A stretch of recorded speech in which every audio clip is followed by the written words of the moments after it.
So I guess we'll start it off and say this is David with StopHate.com. I'd just like to welcome you all to this little discussion with two of my friends, Mark Sutherland from the UK and Kevin Shipp, which is an ex-CIA whistleblower. And we've been chatting here for a few minutes already, having a good time. It's good to be amongst friends. So let's just kick it right off. Mark, let's let you do some introduction and then we'll introduce Kevin. Absolutely, absolutely brilliant. So, David, we both had the thrill in March of meeting Kevin at the Watchman conference. We were on, as Kevin has just described, and he will in his own words, we were on the fun table having a really, really good laugh and a giggle. It's where that I was given the honorary title of being the food taster to the ex-CIA whistleblower, which is a very honorary title. And I think you have got a very, very important piece of memorabilia from that meal, from where we met in regard to the table. So you can confirm this now. Go. So that's Kevin, the Kevin Shipp table. Table three. Kevin Shipp is where we had the privilege to meet. And I just want to say this, where this is such a privilege to have this conversation. And it is such a privilege to expand this conversation beyond the walls, beyond the boundaries of America, because what is going on in the worldwide now is not just affecting America. This is, to me, a Marxist tyranny that is going on around the world. And we only have to look at what's happening in Australia right now, and we can go into that. The other thing is, and I really want to encourage people in the fact that we have to have these conversations. We have to pray for each other from thousands of miles away, next door, support each other, because we are all in this fight. And one of the reasons I feel privileged about talking to Kevin and talking to David is because David and Kevin have a lot in common, even though they may come at it from two different ways. David has spent since 1992 at various times, has taken on the KKK, has taken on Louis Farrakhan, has taken on Antifa. And it'd be interesting to hear that from his perspective, and also with Kevin, with your perspective. Kevin, can you give us kindly give us an up-to-date overall of today, right now, where America is right now in regard to all that's going on from a Portland point of view, Chicago, etc. Take us in any direction that you want us to go in, my brother. Sure. Mark and David, first of all, thanks for having me. It's great to see you guys again. Really a pleasure for me too. Well, we're seeing the globalist Marxist movement has been planning this for decades, just waiting for the right flashpoint to make their move. And in the last 4 years, there's been one man that's been standing in the way of their plan to eliminate the sovereignty of the United States, and that is Donald Trump, of course. And as we know, they've gone after him multiple times with a vengeance because he stands in the way of the new Marxist order that they just announced on the World Economic Forum. If anybody has watched that spot, talking about the global reset, the new global economy, Soros coming out and saying that the United States stands in the way, the only nation standing in the way of this new global order. And so we're seeing these groups, Antifa, which is a Marxist terrorist organization, and Black Lives Matter. I don't know if anybody has not seen my spot on Black Lives Matter. I put it out on YouTube. They are not a civil rights movement. They are a Marxist movement. They are connected directly to the Nation of Islam. They are anti-Christian, anti-Jewish, and specifically anti-Caucasian white people. And they've come out and said those things out of their own mouth. So these groups have all gotten together with the help of George Soros. There's been some $33 million that has gone into the Open Society Foundation here in the States. That has gone to Black Lives Matter and Antifa. And as a matter of fact, some of these the top Black Lives Matter leaders are getting wealthy from all of this money. So we're at a flashpoint in the United States. And this violence, in my view, is going to get worse. It's going to increase leading up to November, and things are going to get nasty. The globalists see this as their opportunity to make their move, which I said they've been planning for decades. And there's one person that stands in the way, and the people behind him, and that's Donald Trump. They're going to do everything they can to try to destroy him before November. Right, right. I there's a very interesting book written by Rupert Darwell in 2013, where he talks about the green tyranny, the green tyranny, and Rupert goes through the whole thing in regard to the whole eco movement, climate change, and all the rest. And he said a very, very interesting statement in the preface of that book, that he said that what stands in the way of this global tyranny is a piece of paper, which is the Constitution of the United States, written in 1787. Right. So it totally backs up that. Kevin, how come it's taken until this for Americans to, and I say this as an outsider caring so much for your country, because I've said it, if America goes down, then the whole Western civilization is finished. It's as simple as that, because you are the beacon, the light on the hill, etc. And we go back to Reagan's speeches in '64 when he has been warning of this. But why has it taken since 2008 for Americans to wake up to what has been going on in their country? Yes, Mark, and I'm sure David shares this frustration that this has been going. It's been out in the open, and very few people have staged any sort of counter-revolution against this Marxist tyranny that's taking place, and most Americans have done nothing. And Americans, frankly, Mark, have gotten too comfortable. I hear this all the time. Well, we're just trying to survive, take care of our family. We don't want to lose our retirement. We don't want to lose our health insurance. It comes down to Americans have not been willing to take the financial risk that others like some of us have done. They're not willing to take that financial risk and do anything. So they've done nothing. And the old Edmund Burke quote, you guys know well, all that is necessary for evil to prevail is for good men to do nothing. And Americans have done nothing. Now, with coronavirus, that has changed. Americans are facing their own financial weakness now. And we're starting to see people stand up and meet Antifa at some of these areas. But you guys, it's not even close to what we need. And Americans still need to wake up. They need to understand, like David and you and Mark and I are trying to blow the whistle and blow the trumpet, that this is serious. They are targeting our Constitution, our traditional values, and the very fabric of our country that they want to destroy. And we have got to do something about it. It's not time, it's past time. But just to answer your question, Mark, Americans have gotten too comfortable, and they've gotten too reliant on this financial security that they're afraid of losing. Right. And in other words, there's a lack of understanding of, as David reminded me earlier, of the financial cost that Benjamin Franklin actually undertook to actually stand up to what he believed in. Right. That's a good point, Mark, because, when America was founded, there were wealthy men, very wealthy men that lost their fortunes. They lost their homes. They were either taken or burned down. 27 of them were pastors. Some of them had their churches burned down. Some of them were killed.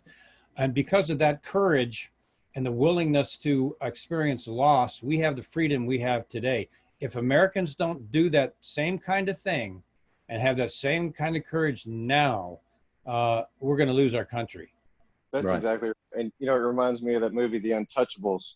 When Sean Connery was dying and he was laying there, he said, what are you willing to do? What are you prepared to do? People aren't willing to fight, and they want to be comfortable. We talked earlier, Mark and I, about the church, the situation the church is in. It's the leadership, the pastors, the message that they're sending. Like you said, it's safety and entertainment.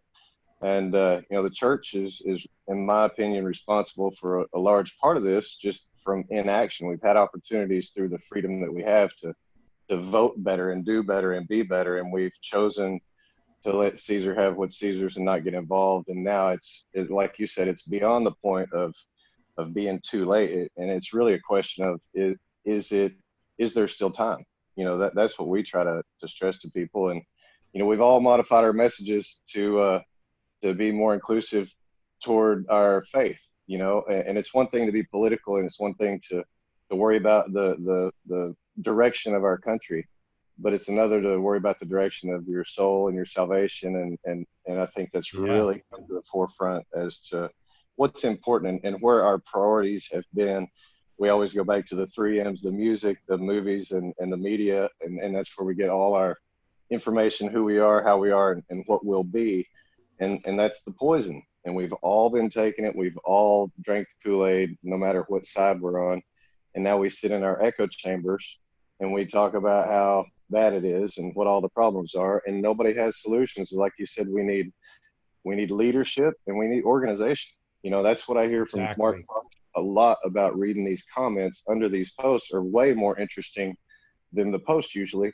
And you know, I do the same thing, and people are screaming out. They want organization. They want help. We know the GOP is not working for us. We know that things aren't the way they're supposed to be, and the people are at that frustration point. But Kevin, you'll probably agree that's part of the plan too, isn't it? To frustrate us beyond our capacity, so we'll do what? Fight each other? I mean, that's all. Yeah. I mean, it goes all the way back, goodness, to at least 1994. The plan of Marxism is to divide an organization or America into separate groups that are fighting each other. And there was a movement that started in the CIA and government-wide in 1994 called multicultural diversity. And that sounds good, sounds nice. We're all for equal opportunity. We're all for civil rights. But it turns out multicultural diversity is not about civil rights at all. It's about dividing America up into competing, fighting groups of different colors and races. And that's a Marxist tactic to divide a country. I saw that in the CIA. I wrote an article about it in an internal CIA database, and thousands of responses came back, positive responses, saying they were tired of the thought police. The CIA shut the entire database down because of that article, and then some kind soul leaked it to the internet. So it's out there right now. But I saw it start in 1994, and it has festered. I've been warning people since 1994, as some of you guys have, and people just have sat back and done nothing. And now here we are. Here it is. We've become too complacent, and they're pitting us against each other, especially amongst churches, and churches against each other in different movements, and on it goes. So yeah, we have got to unite around a message. All of us, people of faith, and even secular people. I'm trying to bring together to patriots. We have got to start a peaceful, civil counter-revolution to what these people are doing, and if we don't, we're going to pay a big price. As I agree. Absolutely. And this is where David comes in. And this is where we all come in, which is the big question. And what you've just said, Kevin, how do we then practically reach out to the other side? Because the key thing is, when we talk about the dumbing down educationally and everything, the fact that people are not reading history, the fact that history is revisioned and all the rest. Kevin, in your opinion, how do we reach out to the other side? What practical things can we do? You began to lay that out, sir. First of all, obviously, as we're doing, we need courageous people like you and David, for example, that are speaking out, publishing these videos and getting these videos out for people to see, causing a grassroots movement to begin that's kind of swelling in America and now across in the United Kingdom. So first of all, we need to put our message out, have the courage to take the heat that's going to come back, because it will come back. And any movement in history has had to start with somebody, one or a small group of people that had the courage to sacrifice everything. And once they did, then people will follow. So once we stand up publicly and people hear our message and the message from people like us, they'll follow. We just got to get the message out to these people. They have education. It's gone. It's over. The colleges are gone. We can't get into the colleges. They've taken those over.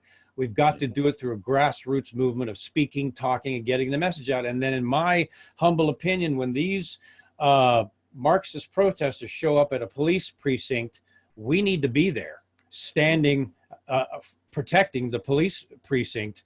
The last time this happened, two elderly ladies, I don't know if you guys saw the news, the only people that stood to protect a police precinct in Portland were two elderly ladies, and they threw white paint all over one of them. There was no one else there. There was no one else there to stand and protect that police precinct. That has got to change. People should be flooding around those police departments to protect them against Antifa and BLM. That's got to happen. Right. Yes. Right. Could we address Portland?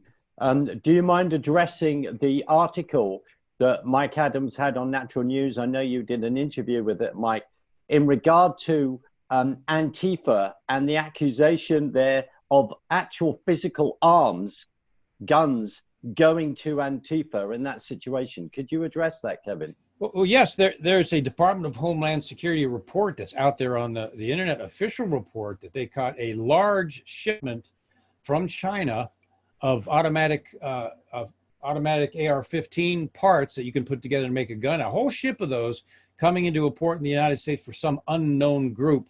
And we suspect it's going to Antifa, and it was coming from China. They were all broken up into parts, so you open it up, you wouldn't see a bunch of guns, but those parts, obviously, as any firearms person knows, can be put together into a gun. And we suspect, and I think Mike Adams is correct of suspecting, that it's an official memo by DHS. You can go out and read it. And I think he's correct in reaching the conclusion that that's being shipped into some of these Marxist resistance groups like Antifa. Mm-hmm. Right, right. Weaponizing the peaceful protesters. I love that. That's just the way they do it. Yeah. And it's an interesting thing too. We saw where the fake IDs were all shipped in. We had 2,000, and where was it, Michigan or somewhere? And the thing that they said was they were shipped to addresses. They didn't say who the addresses were. They didn't say, well, it was all Democrats, or it was, half and half, or anything. They never give you details that let you know what was really going on, where they were going. Same as these weapons. Mm-hmm. But it's interesting. We have connections in Portland. A good friend of mine went up there and helped. He's one of the few people that tried to step in and step up and prevent, I think, the courthouse from being vandalized or whatnot. Good. So it's interesting to see people that take action and see the responses. And, it's interesting, too, to see the influencers and, the MAGA stars that we expect to see more action out of, not addressing some of these free speech issues, some of these other issues that are, combined with the coronavirus, the mandatory things, the mask, the shots, the whole 9 yards. That's very bothersome, worrisome. If like Mark always says, if you read any revelation, if you have any thought process on that, it's pretty scary stuff. And yet people choose to turn a blind eye. And that's the part for us. And as well as I do, you've been doing this since the 90s too. People don't want to hear it, man. They don't want to wake up. They don't want to be uncomfortable. They don't want to know that there is a bad guy in the closet, and it's really a hard fight. So, as Mark and I were talking before, it's more or less a matter of trying to get back with more people like ourselves that can do these kind of videos, like you're saying, to put it out there so more people can at least see it and have an opportunity to wake up. We're not forcing anybody awake by anything we do on Twitter, Facebook, and that's the other frustration. We talk about grassroots and getting message out there. And then, of course, if it's a good enough message, they're going to ban it. They're going to, and on that note, can we talk about the film that you were involved with for a minute? Sure. And how did that ever get viral? How did that? So what I'm referring to is the Out of Shadows. Right. And a fantastic little film on a lot of truth. And it was really amazing that it's still up, I guess. It's hard to find, but it is still up. Yes, and Twitter has banned it, banned the film from being posted now. That came about where I got a phone call from one of the people involved saying, hey, would you come and sit for a documentary and give your view on mainstream media propaganda and the CIA's modern influence on the news media and movies? And I said, well, kind of checked out who they were, and I knew one of them. So I remember we went to Savannah to this little townhouse to meet everybody in the film. I didn't know whether I was walking into a trap or, I was walking up there with my wife. We were like, well, I hope this is legitimate. Anyway, we met everybody, and they're wonderful Christian people. We all hit it off and got along. And so I sat and did my spot. And then Mike Smith, the producer, took the film from there and produced it. Then there was some flack between Mike and Tiffany Fitzhenry.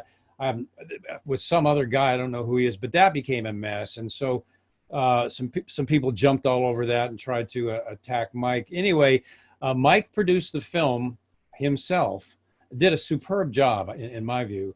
And it went out at, I think it was 10 o'clock p.m. on Good Friday. And in 6 days, it had 4 million views. Then it hit on YouTube, that we know of, 13 million views. And we understand with all of since we did it pro bono for free, we understand that with all the publishing of it through different sites, about 40 million people have seen that film. Wow. That's a lot of people waking up. You know what I'm saying? Yeah. Because they're unaware of that stuff. They're unaware. You know, Yeah, and yeah, that's the thing that we fight is knowledge. You know, people die from lack of knowledge, and we're right. just trying to Exactly. educate people. You know, not to scare Exactly. them. We're not fear mongers. We're not those guys, and we're not, you know, talking points. Like I said, we're not just here to talk about problems. We're actually searching for solutions, and we want to Right. help people. And I think that's a lot different than, especially with Mark. You know, Mark has a unique position being from the UK, not from here, and yet his patriotism is higher than many people that have lived here all their lives. You Yeah. know, and it's amazing to me. And that's due to the education. He studies and he reads and he's aware. Mark, what do you think about the Out of Shadows? The film is as a filmmaker myself, the film is outstanding. The Mm-hmm. film is absolutely outstanding. And Kevin, I'm not just saying this because you are a friend of mine, but the key thing is this, is that when you started to give information in regard to the Bond films, of course, which I know very well, and having worked at Pinewood myself, and have other friends that have worked on those movies, that was intriguing. But the key thing, and you actually said this to my face as well, where you talked about Heinrich Himmler's staff car being buried on a CIA base in America. Yep. And people would go, excuse me. And I did a double take once when you told that to me, and then you sent me this piece of film saying, watch this. And of course, that links to Dulles, that links to the OSS pre-CIA, that links to the EU, that links to all of this in regard to control. And the Sure fact does. that 300 scientists then came into America under Operation Paperclip. And that's why, as you would confirm, and you're confirming there, if people would do the research, and you can see that I get very animated about this, if they would actually do the research and realize that this is why we're facing corporate fascism, and why that this is a spiritual battle like Yes. no other in Yes. our history. Yes. And I know, having had the privilege to meet you, sit down and have a conversation with you face to face and at other times, that what you have been through, the cost that it has been for you personally, your family, etc., which is people wanting to take you out, wanting to take your family out, etc. This is utterly, utterly outrageous. And that the fact that blew me away, that documentary, to see the evidence in such a fantastic way, right? And you've then touched on something that's really important. How do we keep unity within our movement? How do we implore people to work with us and not shoot our own and all this kind of thing? What can we do here in this situation, Kevin? What is the answer to that? Oh, Mark, what a good question. When I blew the whistle and I came over, started doing things in the alt media movement, I thought everybody was going to be on the same page. Everybody was going to be for freedom. Everybody was going to be working together. And what I found was the opposite in alt media. People are fighting against each other. They're calling each other names. Some of them are suing each other. It's just a nasty cat fight in alt media. Someone like us needs to unify this and say, stop it.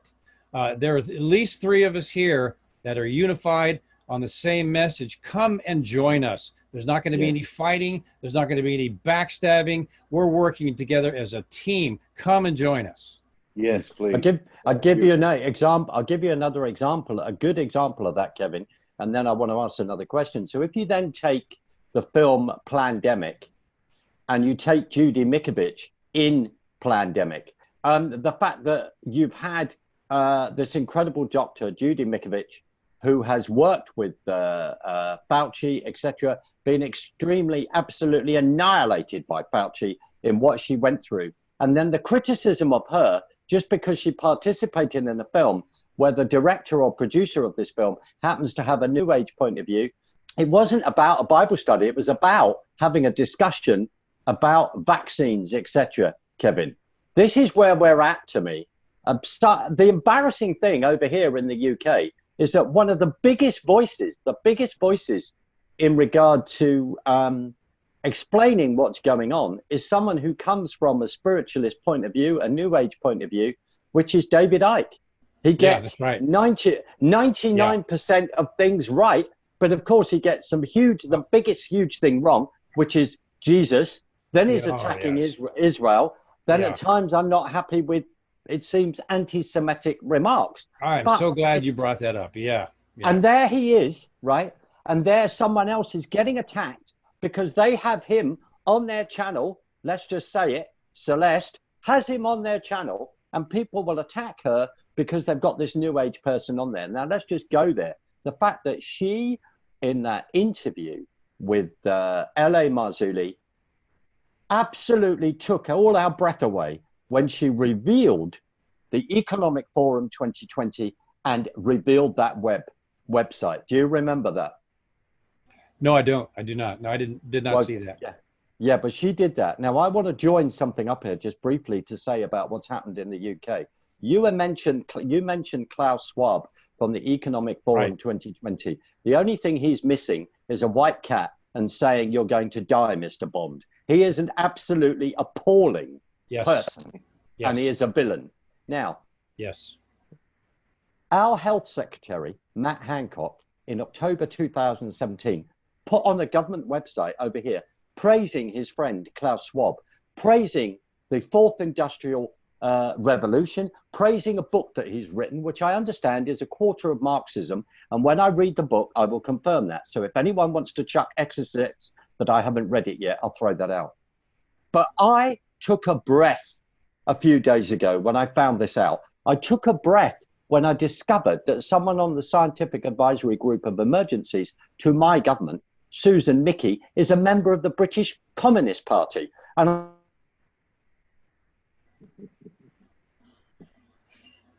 sorry, where is my friend Trevor Loudon?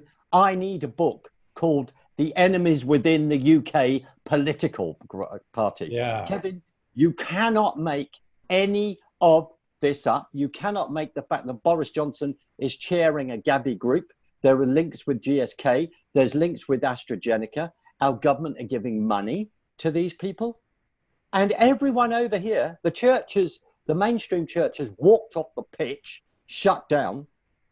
And what is absolutely incredible, and this is embarrassing, is that people are waking up. They're waking up. A lot of non-Christians, because they're listening to David Icke. They're listening to Vernon Coleman. And I feel my job, all our job is, we've got to point these people to Jesus. But isn't this embarrassing? Where are we in this? Oh, Mark, you just made a huge point. David Icke has now crept into a lot of churches and into Christendom. And I've studied him for several years. I began, 3 years ago to study David Icke, who claims that some universal entity downloaded everything he knows into his mind in 1 hour. And he initially claimed he was the Son of God. Yeah. And now he's claiming that there are shape-shifting lizard people. And I have been in churches where the pastor believes that stuff. David Icke is a false prophet, period. And that stuff is absolute garbage, and it's crept into the church. And I've tweeted this out. People need to understand who this guy is. And he is, charlatan or psychopath, take your pick. But Christians are following this guy and believing this stuff, and it is completely against the teachings of Jesus Christ, the book of Revelation, and everything else. And I hear you. And then on the other hand, I turn around and I say, well, okay, so that's good, because you're trying to engage with this man. You are also trying to engage with him at all as well. And I respect that. But it is also being discerning. And other people are not turning around and going, okay, we agree with this guy 100%. But when he's talking about the cabal, when he's talking about COVID-19, when he's talking about what's going on, I can't disagree. I cannot disagree. And then I'm turning around and going, where are our voices getting louder and louder in this point? Yeah. David Icke's message, and in my background, of course, is in detecting deception. Deception is 90% truth, 10% lie. Yeah. Icke is a tremendous presenter, and he takes information in the first 2/3 of his presentation is all accurate, right on, exposing the New World Order, and then at the end he throws in the reptilian thing, so you're right. Where on our side are the people that have that kind of reach? And what Icke does is what a lot of people do. is they've got the alien kind of mystical thing going on, which fascinates people, especially young millennials who sit down and follow it because it's mysterious and fascinating. That's something we don't have in our message. It's not mysterious and fascinating. We're putting the truth out there, so that there's a difference in the two types of messages. And someone like LA is an expert on that, a total expert on that, along with David Gilbert, along with Derek Gilbert as personal friends, are experts on that.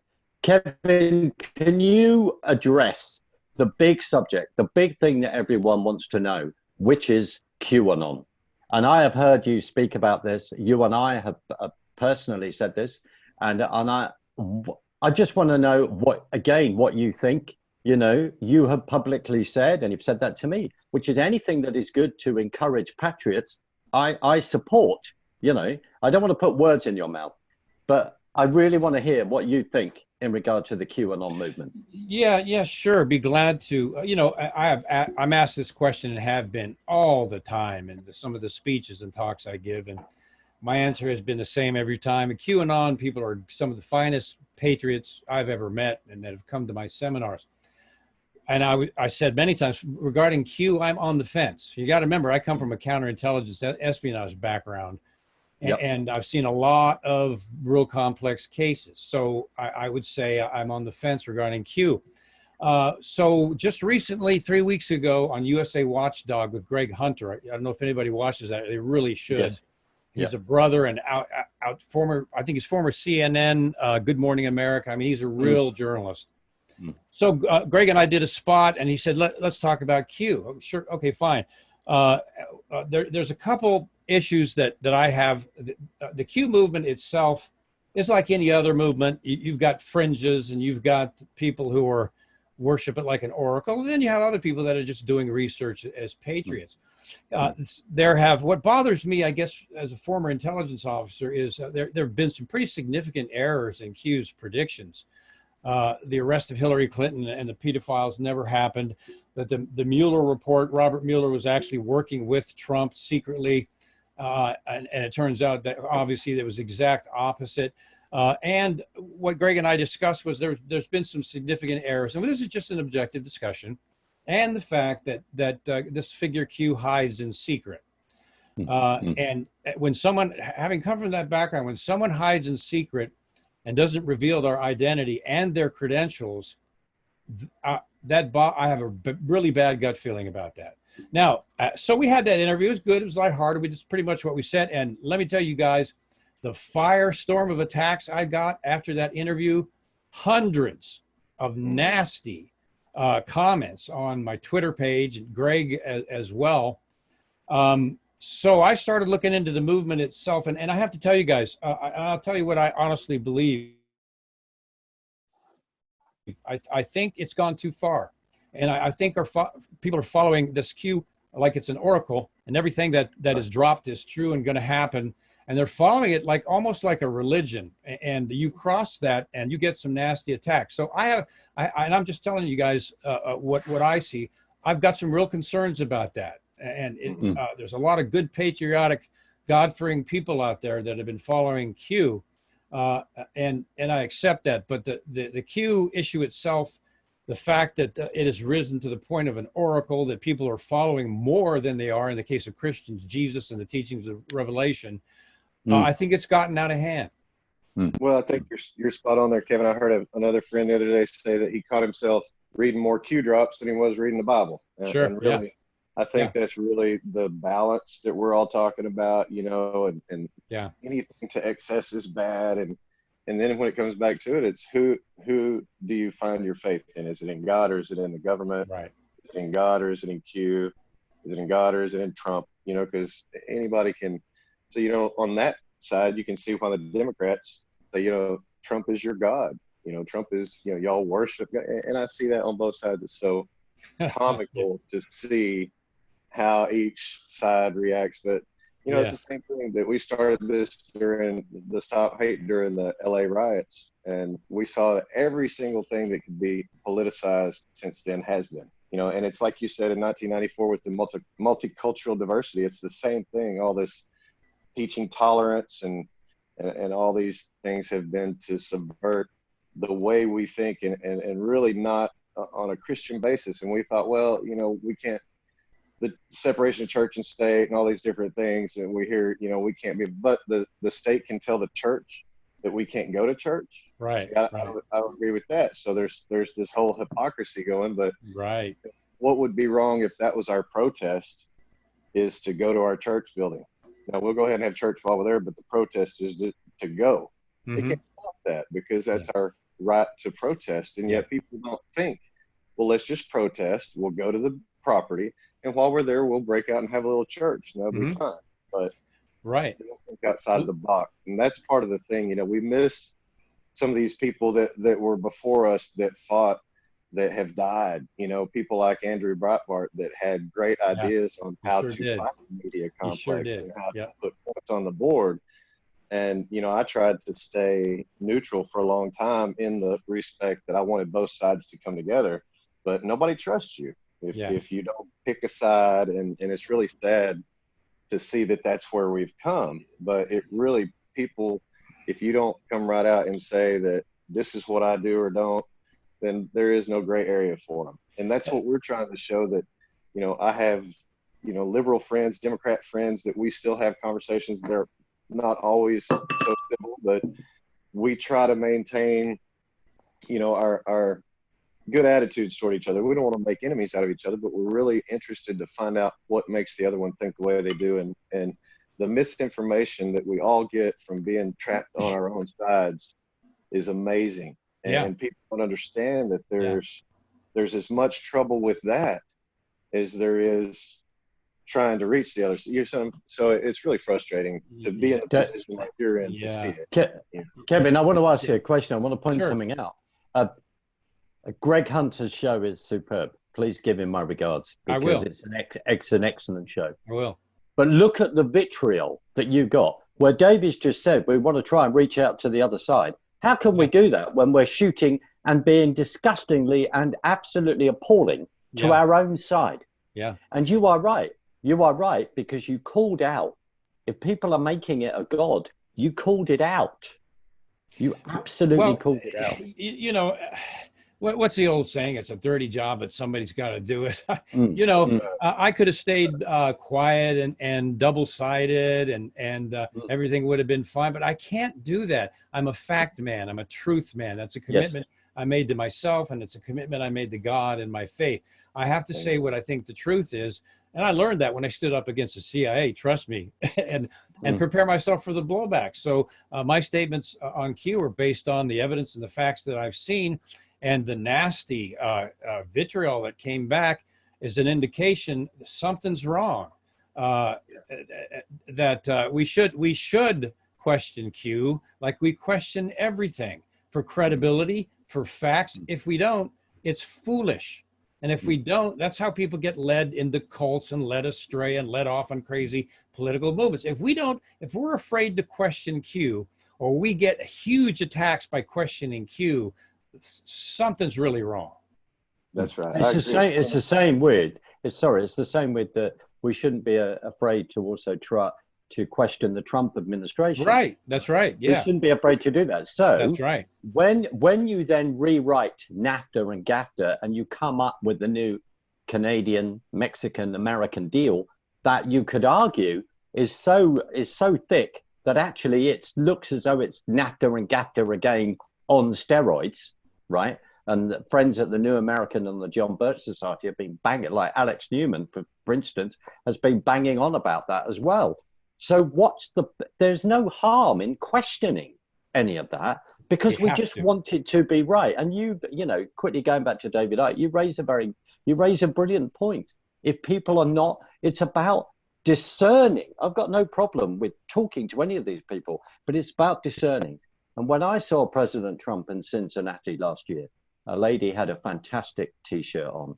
It said, "Jesus is my Lord and Trump is my president." She got the order right. Yeah, exactly. Exactly. And it's the same with anything, especially a government official. We have to, now, I'm a Trump supporter, as I'm sure you all, because of what the other side will do if they get in that White House.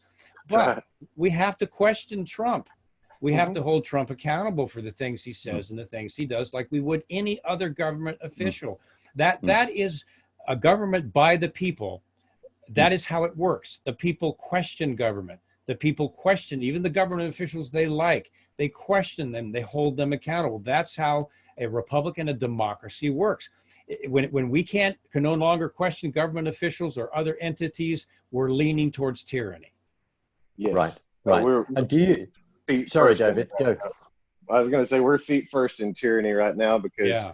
we want term limits. We want a lot of things that neither side, of our political group, neither wing of the bird will do for either side of us. And that's common. I mean, Democrats and Republicans alike want term limits.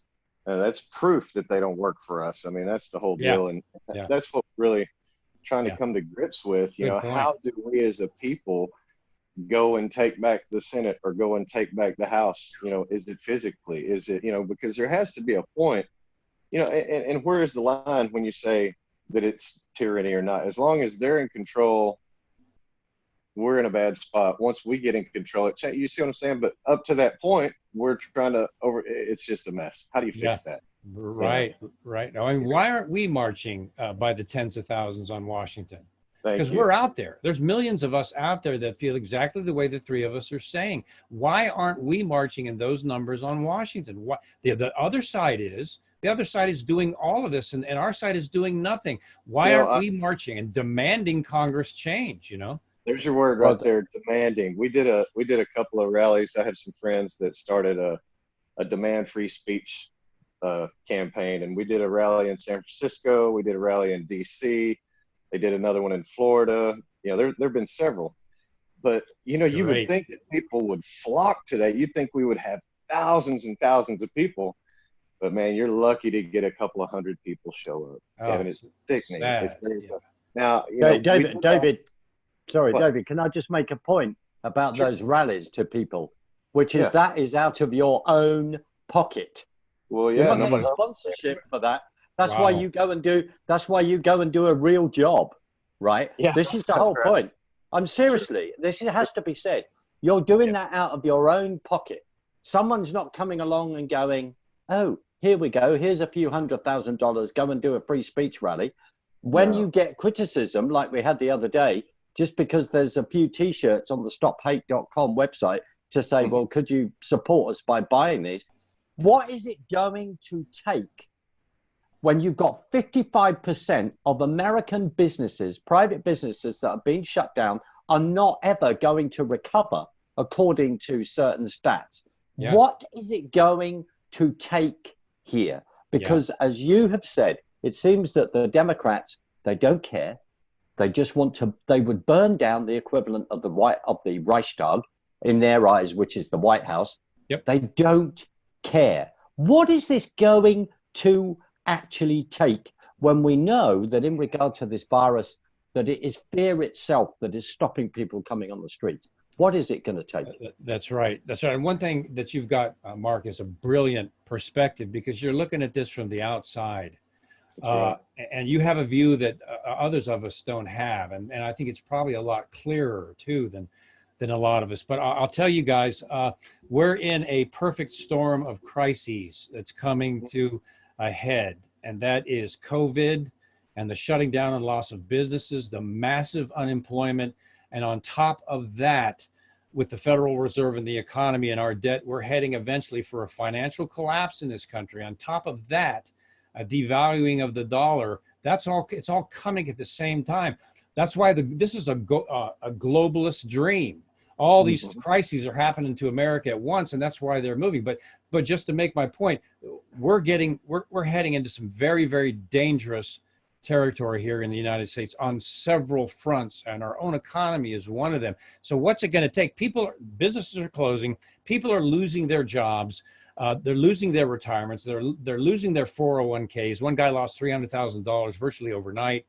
I hate to say this, you guys, but just based on human nature, what it's going to take in America is for Americans to feel the pain of what's happening financially. feel the pain of the collapse when it starts, the depression when it starts happening, feel the pain of COVID and the business shutdowns. They're not going to do anything. And I hate to say this, but Americans aren't going to do anything until they feel the pain, and then they get out on the streets. You're right. And that can be said for the same in Canada right now. Dear friends are over there are saying the same, and that could be said for the same in the UK. And I also want to qualify this, Kevin. The last thing we want to see is violence. It's the last thing we want to see. Mm-hmm. However, how do you then, as you've said, combat that when we've seen other people standing in front of the police in Baltimore to defend the police as well? I think that was 6-7 weeks ago.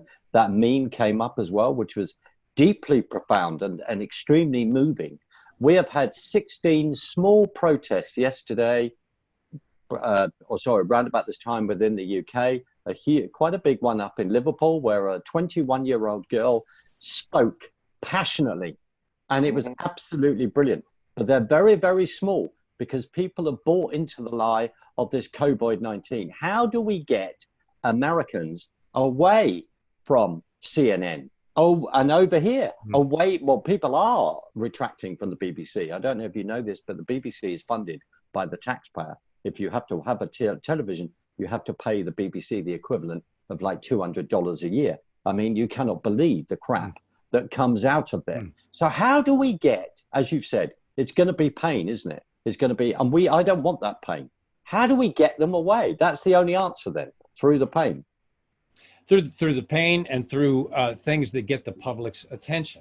And that, as I said, is large counter protests, large marches led by good speakers that are leading the movement and speaking, not just once, not just twice, but continually, so that the media, at least some sectors of the media, have to cover it, and people start seeing it and get away from sitting tired in an airport watching CNN or sitting on their couch watching MSNBC. It's just human nature. People are going to sit there and do nothing unless something shocks them or interests them or fascinates them or worries them or concerns them, some motivation into action. So it's got to be us and our movement. There were 63 million people that voted for Donald Trump. I suspect that number has gone up at least 20%. So the numbers are out there, but the numbers are not doing anything. And perhaps the three of us in shows like this are a good time to say it's time to start doing something, and then lay out exactly how it's going to be done, because people need leaders. The average person is not a leader, they're a follower. And that's not a slight to anyone, because leaders take risks and they take pain and they get hit. But there's got to be some leaders that people will follow into a movement, a grassroots movement, because the people are there. They just need motivation, and that motivation usually comes historically from a person or persons who stand up publicly, take a lot of heat, and then people will follow them. Well, we nominate Mark for that position. I think Mark would be perfect for that position. I nominate Mark. I do too. You're nominated, Mark. Well, I tell you, by all means, all you got to do is fly. All you got to do is fly me out tomorrow. We're just your humble servants. Well, we got your back. Don't you start that. There'll be hate mail coming in tomorrow. But I don't have to listen. A herd of wild horses wouldn't stop me. If there's a plane tomorrow, I'll be over and I'll be visiting every single city. I would have, if there was a long list of rallies to go and talk to people, I would absolutely do that, because you are absolutely right. And I think partly of what happened, and I'm going to say this, and the exorcists can come in, it's not about Trump the man. I am not perfect by any stretch of the imagination. And of course, we've got all these never Trumpers and all the rest. However, what it was in 2016 was beginning to expose what was going on within America. And your system is set up. You have alienable rights given by God, not by government. We over here as a nation learn from us since 1945. We had, in 1945, once Churchill was pushed out, we had the worst government you could say in history, which was the Clement Attlee government, a socialist government. Loads of things were privatized left, right, and public, under privatized or brought into public ownership under government ownership.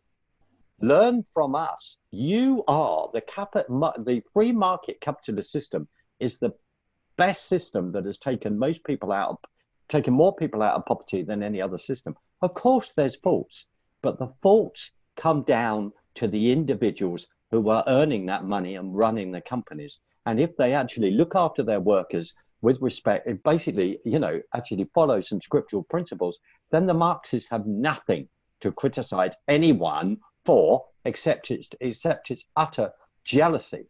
And I am passionate where I just think, come on, everybody, you cannot just leave it to one person in the White House and the load of administration. Right. And I believe, I Right. have to say it, I believe that what happened is that when he was elected, a load of people took their foot off the gas and went back to their lives. Right. That's exactly right, Mark. You're exactly right. And that breaks my heart. That breaks my heart. And also, on the other hand, I do understand what the book of Revelations is saying. The UK is not mentioned in the Bible. You could say maybe towards the end. I could get shot for saying this, which is, unless we say we are the merchants of Tarshish and all the rest. America is not there, right? I'm not here to have that dispute. I'm not here to say, is it about the rapture, post-trib, mid-trib, pan-trib, whatever. We are called to occupy until Jesus returns. We are not called to shut our gobs and do nothing and get our bus ticket and think we're going to be out of this hell in a handcart and everything's going to be fine. Our priority is to preach the gospel. Go out there and make disciples. Going out and making disciples is getting out there where we can. And hear me, I am talking to myself because I do not do enough. I don't do enough on that. I have the privilege to talk to you. And I suppose what I want to say is that there are people that left Eastern Europe to come to your country because they know what communism is. Yes. And you have a number of 80-year-olds to 90-year-olds plus in your country that remember that. They absolutely, and these are the people that need to be interviewed to say, do you want to lose all this? Well said, Mark, well said. And as you guys have, I've traveled all over the world, worked with a lot of governments in my official positions, and seen war zones and the bloodshed in Bosnia and around the world. And there's only one real solution, and that is for men to have their hearts changed, and that can only be done through Jesus Christ, who really does change lives fundamentally. That is the answer to all of this. So preaching the gospel to all sectors of our society, including the left, is number one. And then number two, we got to take action. And there's a puzzling verse in Matthew in the Garden of Gethsemane where Jesus has just been betrayed, or he's about to be betrayed. Judas is on his way with the Pharisees. And he tells the disciples, this basically is the hour, it's going to happen. And he said, take your swords, take some swords. And the disciple says, well, we got two swords with us. And the Lord said, that's enough. In other words, bad stuff's coming. And defend yourself, not by violence or reason, but like Proverbs says, a prudent man foresees evil and hides himself, but a fool proceeds to destruction. And we as Christians in the church, universal, I'm talking about all denominations, we have got to see the evil that is coming down, and we have the rights and the privilege now to stand up against it with our message and civilly. And if I had just real quickly to summarize that, I had a good brother in a church I was in up in Virginia, and I was a leader of that organization before I went to the CIA. And he wrote me on Twitter and he said, listen, you really shouldn't be tweeting this stuff politically about what's going on because, this is all about faith and we really shouldn't be standing against it. And my response to him was, think about that for a second. 27 pastors were part of the men that fought in the War of Independence and lost everything and had their churches burned. So you can say that to me and we can talk about the Lord in this country. This country was founded on Christians taking action and pastors taking action that gave us the freedom we have today. We can't forget that. We're at that point again in the United States. And I think especially the church has got to stand up against this stuff publicly, come out from behind the pulpit and the comfortable seats in the churches and start preaching that message publicly. That's right. You are absolutely right. And that's why they've shut, Kevin, that's why they've shut churches down, right? What was the regiment that the British feared the most in 1776, my brother? What was the regiment the British feared? Well, they one of the things they wanted to eliminate was the churches, and they burned down and killed several people because of the threat. And it's exactly right. And that parallels the Soviet Union. I remember when I was in the CIA and just before the wall came down and the Soviet Union was at the height of its power. And there was a quote by one of the Soviet generals who said, we can control all of the population in the Soviet Union, but there's one group that we can't seem to control, and it is those blankety blank Christians. That they will not fear us, they will not obey us. We're having to put them in gulags, and they're willing to go. We don't know what to do with them.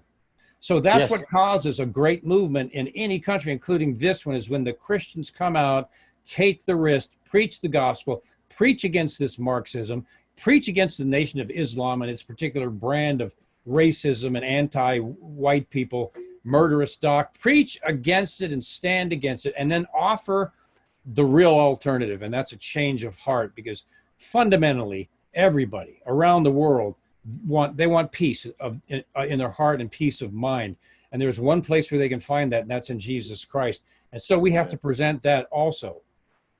Absolutely. And I'll give you an example. So of course you're right, it's the black and white road regiments that the British feared in 1776, and that's it.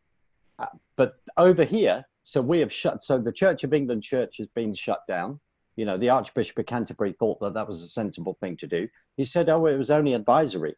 And I know for a fact that if any minister had, then he would have taken them to the clerical court, the church court, and sued their butts, basically, because they have totally and utterly been overrun by Marxism. They have taken over. Their whole reading of scripture is wrong, because they think they're going to have this utopian dream. And as you said, people then forget that Jesus is returning and there is going to be judgment. Fear of that for all of us. They have forgotten that because Marxism doesn't believe in sin and in atonement. It doesn't believe in forgiveness. Right. And, you know, you made another really great point that I want to caution people about. There's a big New Age movement called the Great Awakening out there. And I know there's another version of the Great Awakening where all this evil in the world, people are going to wake up, the light bulb is going to come on, there's going to be tens of thousands of indictments, people are going to Guantanamo, and there's going to be a great awakening of truth, and truth is going to take over the earth. That is not in the Bible. The scripture says there's going to be a great falling away first before we enter into this horrible period of the tribulation. And we are seeing the persecution of the church intensify right now, to the point where there are more Christians dying now than ever died during the Jewish Holocaust, especially in the Middle East. So we as Christians need to understand that persecution is here, persecution is coming, it's going to be tough. It's not going to all of a sudden everybody wake up and it's going to be easy. And that's, I think, what's keeping a lot of people from doing anything, that they think there's going to be this great awakening that's going to take care of all of it for them. And so they're doing nothing. So that comes back to another psyops, doesn't it? And the thing is, you are the person with your training, what you've been through as well. And this is where people have to be highly respectful, because you're turning around and going, well, if people aren't in the open saying these things, you know, you and I, David, we're out in the open. Exactly. People can attack us. Well, you've had that. People can slam us for this, that, and the other. People can have a go. Oh, you've just talked about David Icke or whatever. We'll have a go at you or whatever. They can actually do that. Fine. Bring it on, but let's have a discussion and back it up with facts. And if you don't like that, then go elsewhere. You know, the fact is that we are called to have discussion, but it's how we can have discourse and agree to disagree agreeably. Right. Yes, exactly. I want to take this in a slightly different direction. I know it's time, and we must get on. Can I ask you about your opinion on what's just happened in Lebanon? Well, I'll tell you, that is something else. You know, you get all these different reports. First of all, it was ammonium nitrate stored up in this big silo that had sat there for 3 years or something. And ammonium nitrate doesn't explode without some kind of accelerant or a detonator of some kind. The color of the cloud of that explosion was the color when munitions explode. Right. So the Hezbollah, this is just my opinion based on what I have read, my opinion only. I think there was a stockpile of Hezbollah weapons in there. How it went up, was it an Israeli operation? I don't know. But there was something stored in there that was not just ammonium nitrate that exploded. How it exploded is the big question. Right. So suddenly, as it's talked about, a boat in 2013 from Moldova was taken in. It couldn't afford the fees. It had nitrate on there, et cetera, et cetera. What do you think about the fact that the whole of the government there in Lebanon has actually resigned? Yeah, that is, well, they should, you know, based on what just happened, the greatest catastrophe in that country's history, they should resign because they mishandle it. So, yeah, I mean, they can't stick around because if they're going to stick around to lawsuits, attacks, and all kinds of, they're resigning from the worst crisis that they've had in that country under their watch. Right, right. Because we then remember the Civil War in 1975. And here's another message, isn't it? The fact that as a country, it was a Christian country. Yes. And of course, the incredible Bridget Gabriel, who was from there, talks about this. Yes. And in 1975, they have a civil war. And she's talking about the fact that she was hunkering down in the bunker of her house. But they took Muslims in. They kept being friendly. They kept taking followers of Islam in. And then it reached a point, when it reached a tipping point, I think, when they attacked a church, and then a full-blown civil war. And you have ruined the country, which was the equivalent of the French Riviera, in the Middle East. That's right. Exactly right, Mark. So there is another warning. David, over to you, because I think it'd be great if you could round up, if you've got any other questions. Well, I'll tell you what, I'm just honored and blessed and thankful to be amongst such great company today. Same here. It is just, Thank you. You know, we all need encouragement, guys. That's the thing, man. And, you know, especially in the positions that we're in, this is voluntary. This is not a paid position. This is, you know, for love of God and country. And Kevin, man, I tell you, you know, you're that leader that we're talking about and looking for, man. That the example ministry that you have, dude. That's what it's all about to me, Mark. We get it because we do it, and that's something that, you know, I know nobody will ever, you know, totally know the sacrifices that you and your family, you know, have been through so far. I know it's not over. So I just want to tell you from the bottom of my heart, I appreciate knowing you and, you know, working with you in this context and putting points on the board to, you know, help educate people and let them know there are people that care, that, you know, are out here fighting the fight every day. And the encouragement, you know, the fear that I have is that the church has become so accustomed to being lethargic that it won't stand up, that it won't, when it comes time to say, will you stand up for your God? They're not. And we know what happens to them if they don't. And they're not trained to be warriors. They're not trained to fight. This is not God's army. This is God's entertainment channel. And that bothers me for the church, because there's going to be a lot of people that, you know, we call Christians that go to hell because of that. And I think we all need to, you know, check ourselves and make sure that our relationship's right. Right. But, you know, it's just, I appreciate your mind on, you know, how you perceive things. You're brilliant in your strategy and the way that you analyze things. And I appreciate that our team needs thinkers and strategists and people that can help direct. And you're exactly right. I mean, I put a tweet out a year or so ago that said, would schools, you know, when they had that big climate change march and they let all the kids out to go march, I said, would schools allow a march for God? And, you know, it was a huge tweet for me. I don't have a big audience or anything, but it really went crazy. And people would like that. I would like to do something like that. But I tell you, we've done the rallies, we've done concerts, we've done all kinds of things. And, we were talking in the beginning about the different MAGA personalities. There is that conservative competition level. People don't want to share. People don't want to cross brand. People don't want to, risk their resources or their followers to partner with anybody to do some of these things. And we really, we had 30, 40 different stars, I guess, or influencers together on some of these things.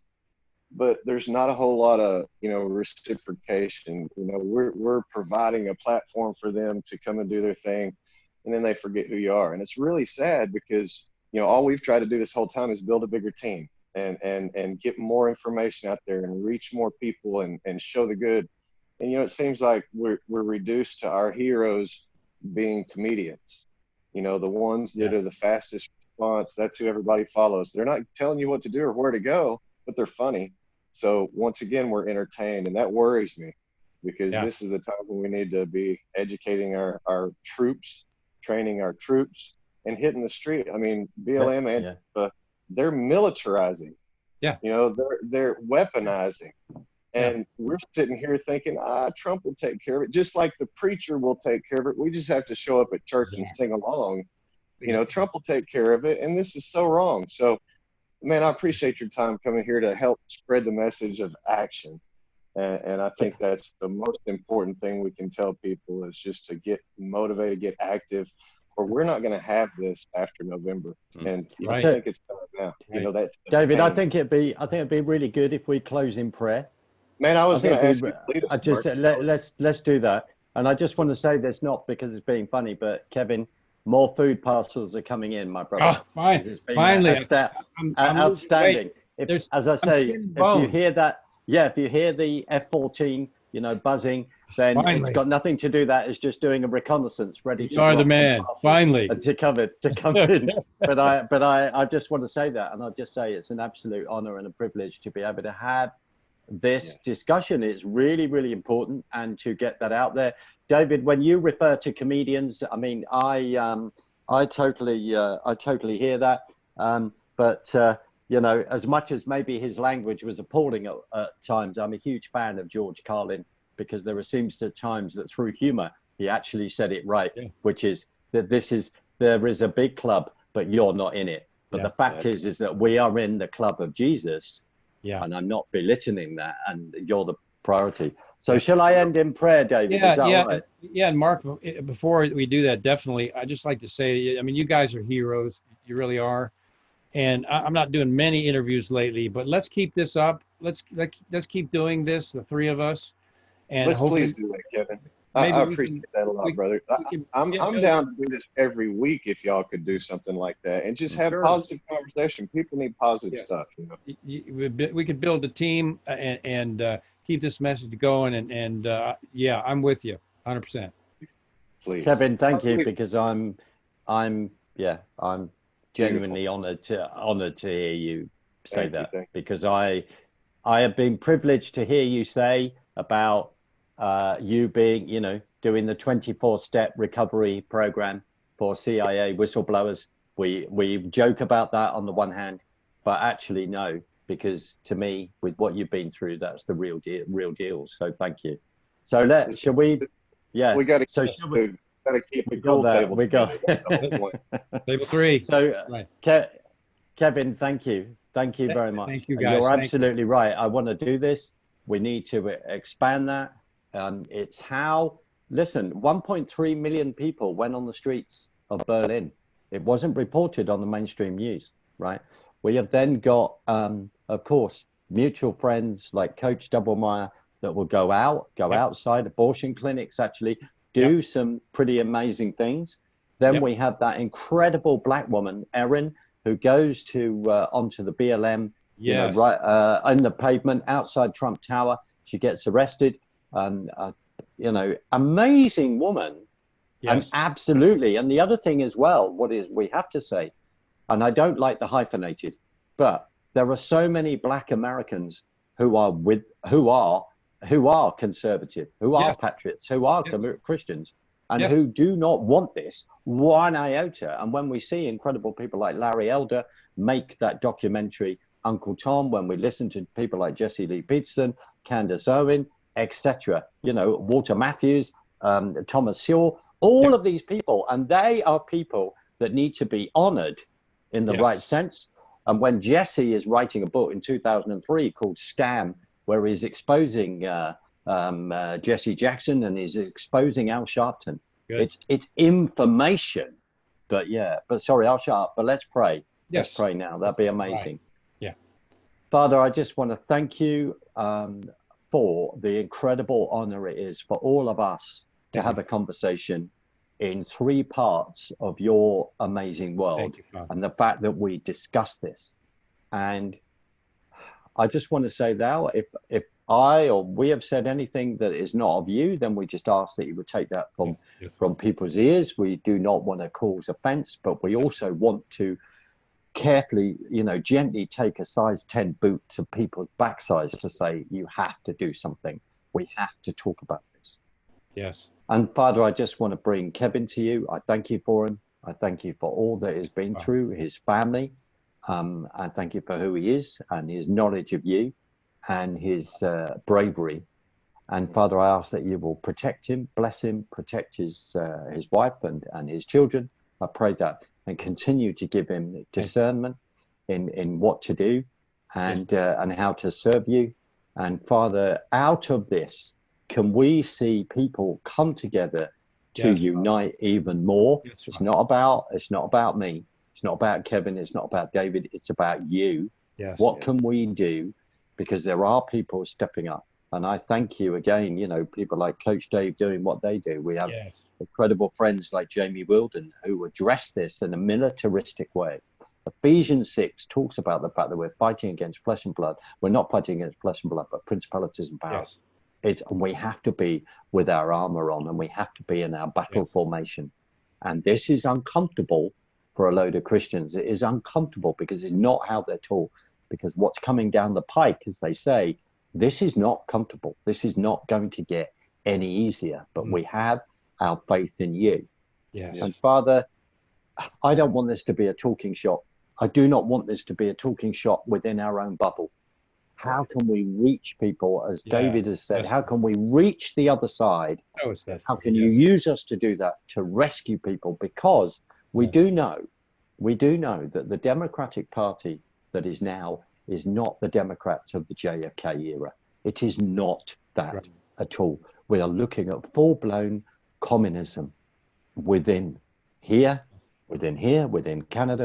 within Australia, and within America, and to some extent within New Zealand. We have this. We know what's going on. So Father, give us the opportunities of how, and I'm talking to myself, how we can push back. And we can only push back in your strength. We need your battle plans, because the priority is preaching the gospel in these days, is reaching the lost. That is the priority. You ask us to go out into the world and make disciples, not converts, but disciples. And there is a fundamental difference. And no, it's not easy, and there is a cost. So I just commit all of this to you, Father. Can we see more and more, prayer meeting? I know there are prayer meetings online, but can we see that within our own community? I know people are setting those up. Can you honor that? Can you bring people by their thousands? I know that in 2016, there were at least 56,000 intercessors for prayer in America. I know that. I've been told that, where we need that. But Father, all of this is in your hands, and you do not ask us to go quietly, but you ask us to preach the gospel and to rescue the lost. So give us these opportunities, I pray, in Jesus' name. Amen. Amen. Thank you, Mark. Wow, that was good stuff. That was an absolute pleasure. Kevin, thank you very much indeed. It's been just such an honor to have this conversation. Now, guys, it's an honor. You're great friends, and let's keep this going. We will do. I would love it. And please just tell others, when you're on certain shows, say how much they are appreciated from this side of the pond, outside. They have an audience. They are followed. I'll do it. And I just want them to be encouraged by that. Will do. All right. Listen, God bless, guys. my friend. All right, God thank you. bless Better run. God And bless you guys. I look Talk forward to to you the soon. next one real soon. Yeah. Yes, you Okay. got it. Let's do it. All right, That's All great. right. guys. God Thank bless. you. Take care. God bless. Cheers. Bye. All right, buddy. Bye.